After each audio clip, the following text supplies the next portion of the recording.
Hey, what's up? Episode 120 of Franco's World. Solo episode today, no guest. Excited to be back. I have to alert you, and I have to tell you something.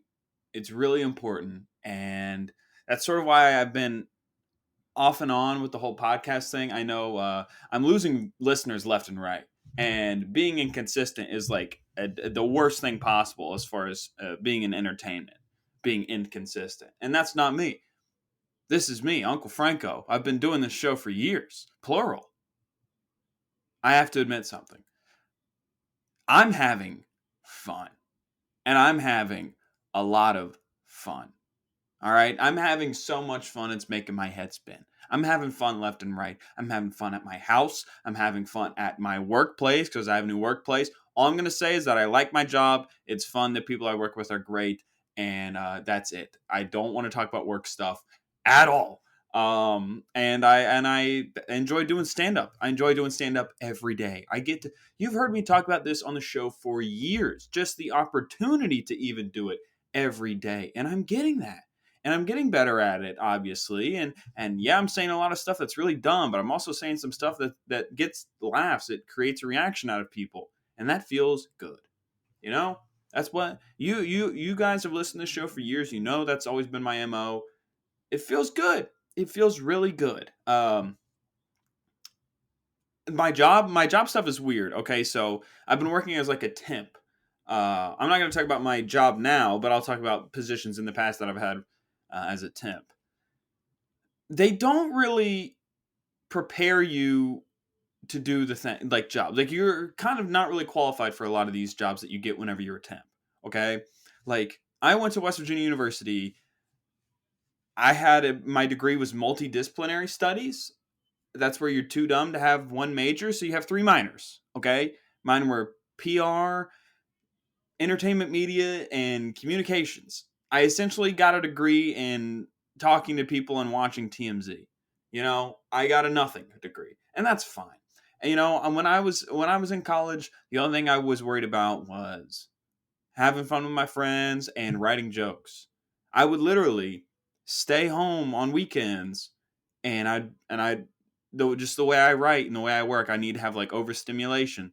So I'd have my TV on and it'd be old Johnny Carson episodes, and then I'd have my phone would be, every now and again I'd look something up on my phone, and then my computer, this exact computer, I'd be playing jazz music or old episodes of the Dean Martin show or something. And I just wanted funny stimulation. That's really what it was. Okay. And I'd stay at home and I would, try to write something that was somewhat funny. Looking back on it, not funny at all, but it's fun. It's not funny. And there's a difference. Trust me. It was fun to sit at home and write those things because I thought they were funny. Retrospect, not funny, you know? That's the big difference between fun and funny. And, you know, being in college, I think people knew me as the stand up guy. People knew I did stand up, you know? It was probably one of my more annoying personality traits at the time, other than being very neurotic and being a big germaphobe, so much so that I would almost inflict my germaphobe ways upon my friends and get upset if they didn't follow my unwritten protocol. You know, that's just what I did. I'm sure I was a real hoot to hang out with back in those days. But I've changed my ways. Therapy's great. Still very neurotic, but less of a germaphobe, you know. Anyways, so it was funny. I developed this relationship with my uh, advisor in college. He guided me on this path to do this degree. Essentially, he knew that I just had to get a degree. I think that's what he knew. Like he understood that, like, yo, I'm not really digging any of this. Just let me get the degree. From this place right here, W. I'm actually wearing the polo today. I'm in my work clothes still. All right. Um, I think he knew that, and he put me on that path. And I would go in his office sometimes, and we'd talk stand up, and we'd talk entertainment stuff like that. And the stuff that he would tell me, because he was a guy, my advisor was a guy that played in bands, you know, And he would tell me that, like, yeah, I have a couple gigs a year and we get together, and yeah, we've made a couple, records with this group and what have you. And he's like, but I'm married and I got two kids, and I got a good job here at the university. And you could almost not I'm sure his life is great. I'm sure he's very happy with his life, but you could almost hear that, like, what if I had done the thing that I wanted to do? And so I always took those thoughts with me, and I clearly still have them. That you have people like that are not in the twilight of their years, but in the middle of them, and they've seen a lot of things. They've tasted a lot of different fruits, and they wish they could have plucked this apple off the tree, you know, the forbidden fruit, you know. And I'm happy that I've done that so far. And that goes back to me saying I'm having fun in every aspect of my life. I'm getting fun out of it, and I'm having the most fun when I'm being funny. But still, now we're going back to fun and funny. And there's a difference, you know. And my advisor, again, really cool guy, and he liked me enough that we would send each other clips of stuff we found intriguing, and as far as comedy goes. And he put me on this panel. Idiot Me was on a panel in college, for freshmen that didn't know what they wanted to do. There was a couple days they came, and at some building at West Virginia on the new campus. Um, it was me and a couple other students that were in the College of Media, and we all had different majors. And he just kept reverting back to me for question and answers. And I don't know if maybe it's because I had some sort of comfortability with the microphone, unlike my fellow alums. But yeah, and I actually slipped up one time. I'll never forget that. He said, "So how does West Virginia prepare you to want to be a comedian?" And I'm like, "Well, you can't really study stand up in college." And he looked at me like, "Franklin, stop." And then I went on to this whole thing of how West Virginia University gave me the tools to understand marketing trends and how to read, whatever, analytics, and understanding algorithms of social media platforms. Just lying, and I just trying to make the school look better. But I'll never forget that. He was a really cool guy. All right. So back to temp work. So being a temp again, not really prepared for a lot of things. Um, I've had to sign a lot of documents. I'm not breaking any NDAs, by saying what I'm about to say. Okay, this is why I have to be vague about job stuff, because I've signed a lot of things. All right, and I believe in anonymity, and you know that from the jump. Anytime we have a listener Q&A, I don't reveal anybody's name. I barely even say my friends' names whenever I talk about hanging out with them. Okay, there's if you go outwardly and you say you want to be publicized about something, I'll publicize. If not, then I won't. So. They had me do, this one I can't talk about. I had to calculate data, for the Korean Public Workers Fund, which is like the public pension in Korea. So Squid Game season 2 going to be about how I misplaced a comma, and everyone in Korea has no money. All right, it's going to be great. I can't wait. Squid Game season 2. And yeah, so my temp agency got me this job I have now, and it'll be for a while, and I like it a lot, so it's really cool. Again, that's all I'm going to say about that. You can hear the timidness in my voice. um, but let's talk about Squid Game and things associated with Squid Game. This is an exercise for me of being able to riff on stuff. So my gambling, Squid Game's all about these gamblers. My gambling is getting out of hand. I am last weekend, I spent all Saturday and Sunday in my apartment gambling on football. Yes, I went below 500. Yes, I was upset with myself afterwards. No, I did not go out and get better at stand up either of those days. And that's really it. And because a lot of gamblers have guilt and regret after they gamble, such as any sort of addict has that feeling whenever they do something they know, okay, this is hindering my performance. This is something I'm not supposed to do. And they have that feeling of guilt or what have you. Mine isn't from gambling. Okay, I don't feel guilty about gambling. I could go. I listen. I could gamble today. I can gamble right now on a random college basketball game, and if it lost, I wouldn't be like, oh, I hate myself. If it won, I wouldn't be like, this is the best day of my life.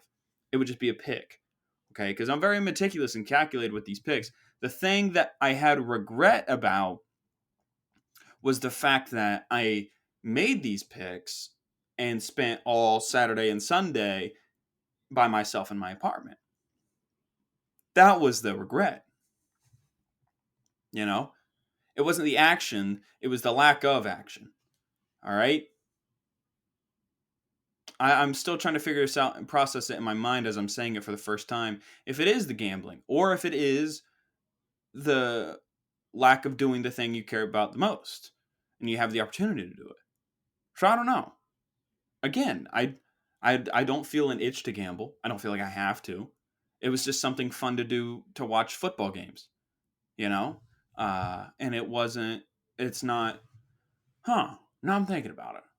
And I hate to do this on air, but I am thinking about it. I don't know. Being up here and being creative, I was worried that playing guitar a lot and learning a lot about music theory and guitar itself was taking away from my creative ability. Um, and now I found out that it's not. Everything can be intertwined. Okay. Not that I'm going to go on stage and play music, but I can think about jokes and I can play guitar in the background because I've always written in rhythm, if that makes sense. Because I like to listen to music when I write. So it's like when I'm writing, it's like, that's like my drumstick right there. And I'm like, it's like that for me. And so playing the guitar and writing simultaneously is, I turned out to be basically a non-factor, which is good. It's very good. Being a creative person. Um, the podcast is about to get not necessarily a facelift, but there is some changes coming. I know I've been teasing that for months now, but now we're getting into the okay, deals are made, calls are made, people are on board, things will look different, and I'm pumped. And I'm pumped about it. It's not like a life changing thing, but it's a step in the right direction, which is really what it's all about. You know, you can hit singles every now and again. Not everything, has to be a home run. It's great. In the hopes that getting on base, eventually I'll score. Trying to make these baseball analogies. It's not working. It's bombing. Let me think if I had any. So the other night I had a gig got dropped on me last second. A couple of comic friends of mine were out of town and they called me and this is what it's all about. And for those that want to get into stand up that are listening to this, for those that are curious about how it works, or for those that know how it works, that will definitely understand. It's like, it's the best abilities, obviously being funny.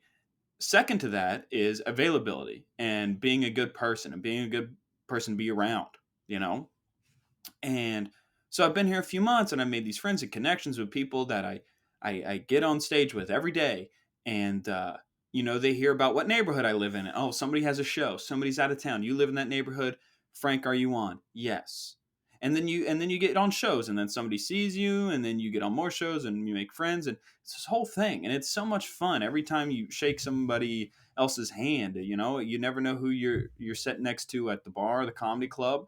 They could be the next whoever. And it's a lot of fun. I genuinely am having the time of my life being up here, going out every night, meeting a lot of different people, and just like the job is to be funny. How, like, it sounds simple when you say it like that. It's incredibly difficult, but that's the best job in the world. You get to be funny for a living. Why?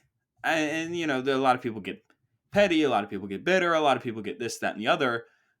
For me, in my opinion, that I've always shared, it's that there's enough room at the table for everyone. And, being on so and so's funny podcast is going to help you be funny in front of other people. Yeah, it's all connected. And it's just about having fun and being funny. Again, there's a difference. It feels good to do this. I know I've been inconsistent with it, but it feels good to do this. It does. But anyways, as far as the podcast goes, I'm bringing on my friend Joe, my friend Joe DeFilippis. He will be the producer of the show now, and he's great at it. He has a great podcast, the Good Crack Podcast. I was a guest on it, and if you haven't checked that out, you should. There's a full length YouTube video version of it, and I wore my finest purple shirt just for you fine folks at home. You got to check it out. They the quality customer care on the Good Crack Podcast is unmatched. They picked me up from my apartment, drove me to the middle of New Jersey. They adhered to all of my wants and needs. They had Purell, they had sparkling water. Not just kidding. They we had a great episode. They did a lot of background research on me. They were always prepared, and then afterwards, I got a home cooked Italian Sunday dinner, and then me and Joe took the bus from New Jersey back to the city. And Matty Ferrara, he's also on that show, and I should have said his name earlier, but Matty, I love those two guys, man. They're really good guys, and they run a great show. And I'm excited to see what the future has in store for them. But Joe's going to help me out a little bit with the podcast, and Matty has the equipment as well, so it's not just Joe. But Joe's going to be more in person, just because Matty, his work stuff, he's in Jersey a lot. Joe lives in Brooklyn. It's easier, you know. And it's mostly going to be for the solo episodes. I mean, he'll be there for the guest episodes, but he can chime in every now and again. But like as far as the solo episodes go, and we've talked about this, so me saying this is not any sort of crazy thing that he's going to hear this and his ears are going to perk up and he's going to be like, well, we didn't agree to this. So me, and as my show goes, again, 30-minute solo episodes. You don't need to hear me for an hour. Tim Dillon can do that. That's great. Theo Von can do that. That's great. All those guys can do that. Bert Kreischer can do that. That's great. I'm me right now. And I have the utmost confidence in myself, but let's be somewhat serious here and let's be somewhat realistic. I'm not at that level yet where I could just go on and on and on for an hour. So Joe's going to be there. Like similar to the Tim Dillon show, how Tim has his producer Ben Avery. He sits there and he wears the headphones and he mixes the boards and he pulls up clips and he pulls up this, that, and the other.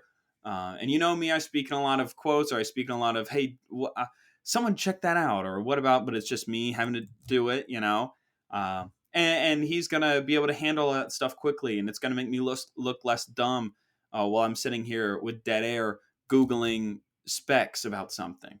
He can be there and he can pull it up, and he'll chime in every now and again, and he's very quick-witted, so I guarantee you we're gonna have a lot of fun.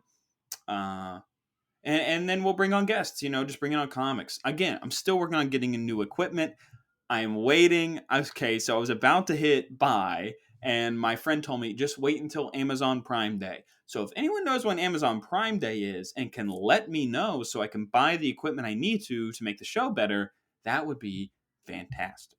Because I want to get handheld mics. We're comics. We're used to handheld mics. We use them every day. That's what I want to get. All right. That's about it with that. And I've decided going against changing the name of the show. Sorry, excuse me. My glass of water is the thing that's holding up the camera right now, so I can't horse. All right. But yeah, so I completely forgot where I was at. So the show, I talked about getting a new logo, and I had some people mock some up, and I just thought it was too much. I thought changing the name of the show after doing it for multiple years, again, too much. There now, Franco's world, like, yeah, the listenership has like fallen off, but it's still been around. And so me changing it from Franco's world to Concrete Cowboy Podcast, like people are gonna be like, what? Who's the Concrete Cowboy Podcast? And I don't even like that nickname anymore, so to speak. It was funny in theory because I would come up here and visit, and I'd wear boots and denim and this and that, and I still do that. But now that I live here, it's like it's there's so many people from different walks of life here. It's less unique to just like, oh, I'm from the country area, but I live in the city. It's like people are from like the middle of like war torn countries and live here. That's a little bit more interesting than a guy who grew up next to a farm. I didn't even have a farm. I think I've ridden a horse 5 times. Not really much of a cowboy in my mind, and it's all cowboy propaganda, if you will. The classic American Western cowboy. These images in my mind. You know, maybe I listen to one too many Chris Ledoux records. Did I lose everyone on that reference? I guarantee you nobody listens to Chris Ledoux that listens to this show. He's great. He was a country music star, and he was a real cowboy, quote unquote, with the scars to prove it. I don't know what that means. Um, Whoa, just kicked my camera. Let's see what else is going on. I guess we can talk about dating. Everybody seems to care what my dating life has been like in the past few weeks. Tell you what, tasting a lot of fruits, having a lot of fun. You can fall in love 5 times a day in New York, and it is great. It's fantastic. Yeah, I'm on one of the dating apps. I'm on Hinge, and I like Hinge just because it gives you the opportunity to say words to people. You know, it's not just appearance based. Not that I have any sort of worry about the way I'm perceived in my appearance or the way I look. I like the way I look. I'm very fortunate to look the way I look, and but I just like hearing how like what women say. You know, you can look gorgeous as you want, but like I'm a fan of intellect. You know, sue me that I want to be with a woman who reads every now and again. You know, it's not a crazy ask. All right, you like what you like.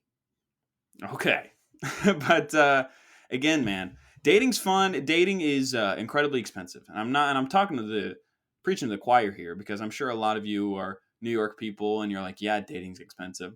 I had the dumbest thing I did when I moved up here, and maybe I talked about it before. I'm not positive.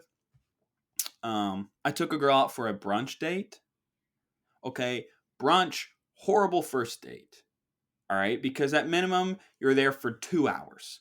Um, I was there for 4. You know, and the service was horrible. And I've definitely talked about this before. Now that I think about it, but we got to give a refresher. Essentially, long story short, since I've talked about it before, the date was so bad, but that by the end of it, she like begged me to ask for her number because I mean, I was just like, this is not going well in my mind, and I might have said that out loud too. I might have just been like, all right, well, we're here, sitting, waiting for the check. But I was like, yeah, I said something about like, yeah, maybe get at me on Instagram or something like that, and she's like, well, you didn't ask for my number, and I'm like, do you want to give me your number? And then she's like, absolutely, and she gave me her number, and then we were like, oh yeah, we'll do it again sometime. Not, I think I deleted the text thread immediately following that. All right, it was horrible. Don't take it from someone who's been through the wall. Brunch on a first date, woeful idea. Don't do it. All right, save yourself the trouble and the heartache and the $85 bill. All right, save yourself that. It's not good. Not good. Not ideal. I don't know, man. I'm having a lot of fun here. Seeing a lot of different people.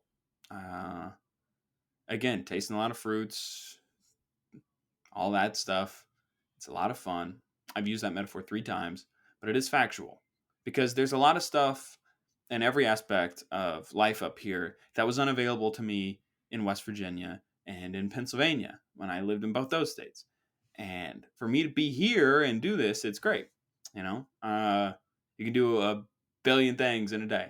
I love it. I don't know, overcome with a feeling of gratitude and joy, if you will, and finding and that's a little bit of like, here we go into the closing philosophy section of the show, and that's a little bit of the sort of And we talked about how finding joy in the process of doing the thing. If I suck on stage, yeah, it sucks for a moment, and I'm like, that's not what I came here to do, is to suck on stage. I don't get discouraged, and I don't be like, oh, the audience sucked, or I don't be like that's really country.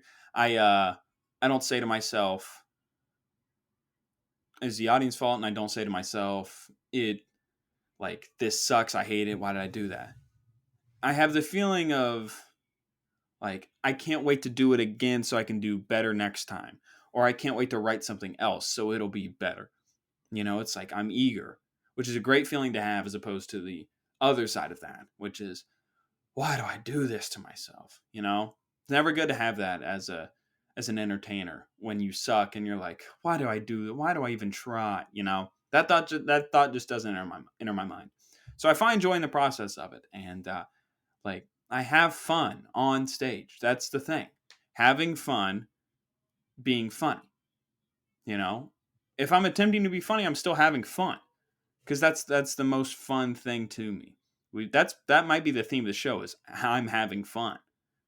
You know, but again, I got to get back in the groove. I got to get back in the groove of doing the show weekly, because it's just another muscle that makes me better. And I've listened to a few older episodes, and it is funny to see my progression from those episodes whenever I was recording the show with the same microphone and completely forgot to turn it on for 52 weeks.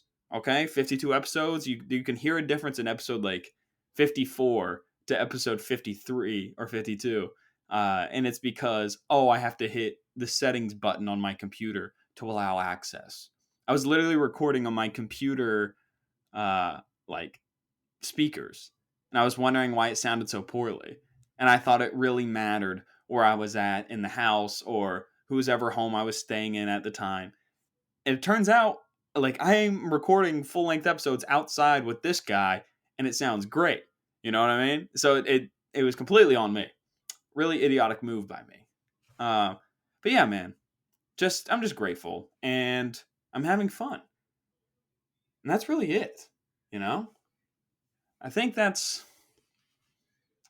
I think that's just like, as a person whose again, as a person whose job and the job I aspire to have, is to be funny. Shouldn't you have fun? You know what I mean? Have fun doing that. Um, Random shout out that this person's never going to hear this, but there's a really, really great comic, respected by everyone. Very nice, very funny. His name is Jared Freed, and he did the Tonight Show a couple weeks ago, or last week. And when I was in college, I would not necessarily lie, but I would stretch the truth a little bit, and I would reach out to, like, comedians, you know, and at various levels. And most of the time, they were all verified for one reason or another. And I would ask them if I could interview them for, like, a school project or a paper I was writing about the lives of comedians, and I'd break it down. I want to talk about this aspect, and this.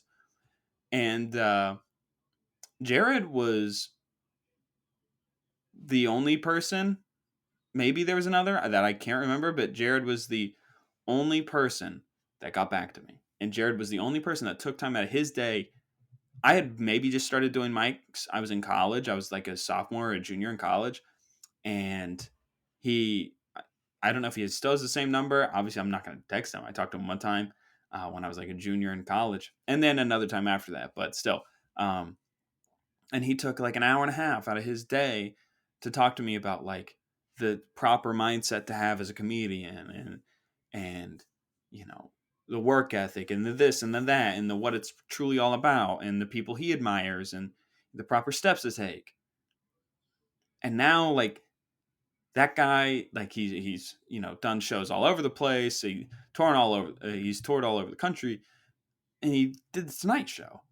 I mean, yeah, he's at the Comedy Cellar every night, which is great. But, like, that's people used to, like.